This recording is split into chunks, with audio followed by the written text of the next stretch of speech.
때는 1866년 영국에서 토마스 선교사님이라는 분이 배를 타고 우리나라를 향해 오고 계셨어요. 토마스 선교사님의 마음은 너무나 설레고 있었어요. 왜냐하면 우리나라 사람들에게 하나님의 말씀을 전파하려는 생각으로 가득 차 있었기 때문이에요. 아니, 그런데 이게 웬일입니까? 배가 점차 육지에 가까워졌을 때 조선의 군인들이 선교사님의 배를 향해 공격을 하기 시작했습니다. 다급했던 상황 속에서 선교사님은 성경책을 가슴에 꼭 끌어안고 가까워진 육지를 향해 뛰어내렸습니다. 그러나 토마스 선교사님은 결국 조선의 한 군인에 의하여 죽임을 당하고 말았답니다. 선교사님이 돌아가신 그 자리에는 미처 전하지 못한 성경책만이 바닥에 떨어져 있었습니다. 그런데 마침 그곳을 지나던 박영식이라는 사람이 떨어진 성경책을 발견하였습니다. 어허, 이거 참 두툼하고 종이질도 좋은 것이 우리 집 벽지로 사용하면 딱 좋겠군. 그는 성경을 가져와 집안 전체 도배지로 사용을 했습니다. 아니, 그런데 이게 무슨 내용이지? 호기심에서 한자 한자 성경을 읽던 박영식은 놀라운 복음의 은혜를 경험하고야 말았습니다. 아니, 나 같은 자를 위하여 예수님이 대신 죽어주셨다고요? 아이고 하나님, 감사합니다. 정말 감사합니다. 박영식은 말씀을 통해 변화되어 자신의 집을 예배당으로 내어 주었답니다. 이곳이 바로 1907년 우리나라 전국 곳곳에 복음이 전파되었던 대부흥운동이 일어난 장대현 교회라고 합니다. 대부흥운동으로 인하여 수많은 사람들이 예수님을 믿게 되었습니다. 죄를 회개하고 말씀대로 살기 위해 노력하는 놀라운 일들이 일어나게 되었습니다. 여러분, 말씀은 이처럼 엄청난 생명력이 있어요. 말씀은 생생하게 살아있어요.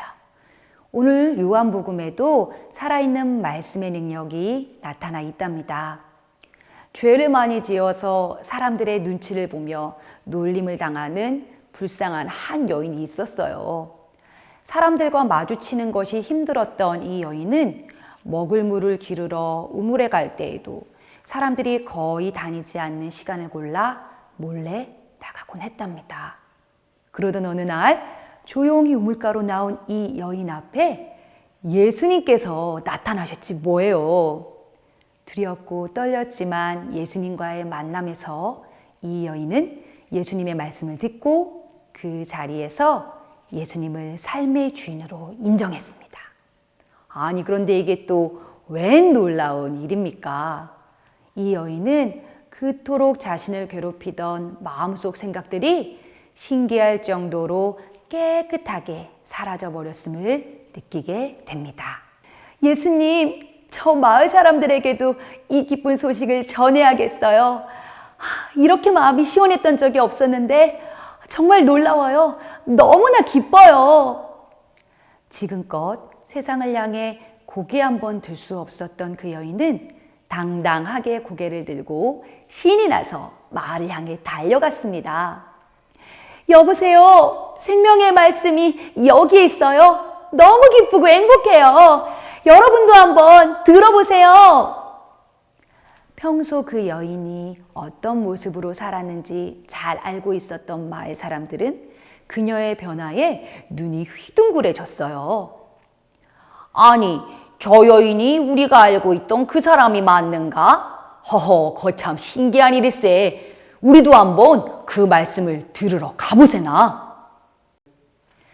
여기저기서 하나님의 말씀을 듣기 위해 예수님께로 몰려왔습니다. 그 말씀을 듣고 더욱더 믿는 자가 많아졌다고 성경은 기록하고 있습니다.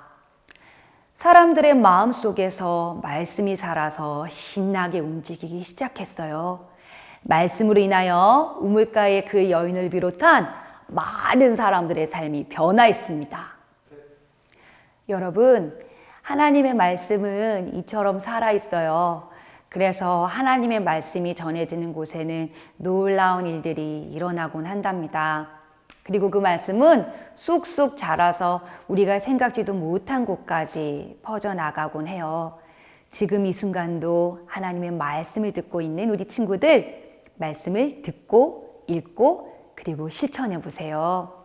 생명의 말씀으로 인해 우린 놀라운 일들을 보게 될 거예요. 기대하면서 다음 시간에 만나요. 안녕.